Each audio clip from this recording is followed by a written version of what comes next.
Bonjour, je suis Mathieu Fretin, responsable export de la société Drachim, et bienvenue dans le monde passionnant du commerce à l'international.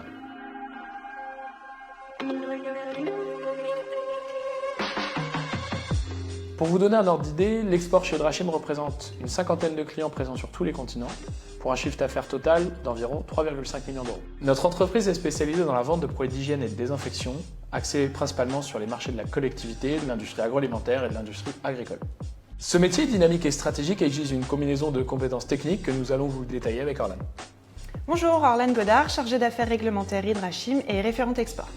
Bon, pour vous exposer les conditions de l'export, il y a plusieurs étapes, en commençant par l'analyse du marché.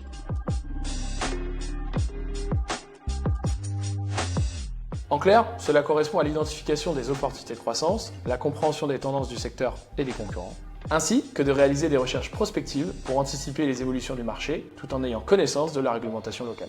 Exactement. Il est primordial de suivre les avancées réglementaires et de se mettre en conformité avec les nouveaux textes de loi, y compris les réglementations en vigueur dans chaque pays. Pour ce faire, nous suivons la veille européenne de l'ECHA, des European Chemicals Agency, et nous sommes adhérents à des syndicats professionnels ainsi qu'à des associations.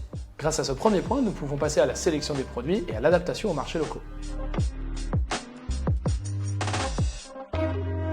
Cela implique parfois d'adapter la formulation et les emballages pour répondre aux besoins spécifiques de chaque marché. En fonction de la typologie de produits exportés, des produits biocides, des produits détergents ou encore des produits cosmétiques, les étapes et les documents réglementaires demandés seront différents. C'est ça. Et ensuite, nous pouvons passer à la négociation des contrats et à l'établissement des prix.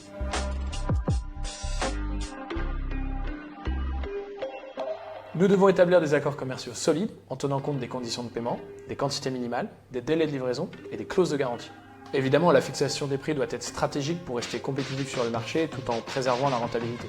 Et sur ce point précis, Magali Breton, assistante commerciale export, gère l'optimisation des palettes pour le coût de transport, les paiements et, lorsque nécessaire, les relances pour les impayés.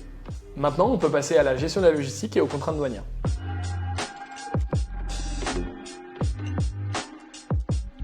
C'est une étape cruciale dans le commerce à l'export. Une fois le contrat négocié, Magali prend le relais en réceptionnant et en enregistrant la commande. Ensuite, elle supervise le bon déroulement de la commande et accompagne le client en trouvant des solutions aux problématiques techniques, logistiques et douanières. Elle s'assure que la commande arrive à la date donnée, à l'heure convenue et au bon endroit. De plus, en fonction des demandes des autorités du pays concerné, le délai de dépôt d'un produit est plus ou moins long et les démarches sont plus ou moins onéreuses. Toutes ces données d'entrée vont donc nous permettre de monter un dossier solide pour le soumettre aux autorités et ainsi obtenir une autorisation de mise sur le marché. En parallèle, nous devons construire des relations solides avec les clients internationaux. La gestion de ces relations et du service après-vente est primordiale.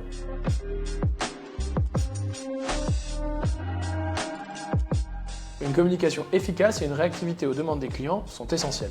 Une nouvelle fois, Magali gère les demandes des clients ou des prospects par mail ou par téléphone et échange sur les possibles litiges. Tout au long du contrat, en cas d'évolution réglementaire, nous assurons la mise à jour des données, étiquettes ou fiches de données de sécurité, et les communiquons aux clients. Concernant Drachim, voilà dans les grandes lignes ce que sont les conditions à l'export, marché que nous souhaitons continuer à développer. On espère vous avoir éclairé un peu plus sur le sujet et on vous remercie pour votre attention. À la prochaine. Bye!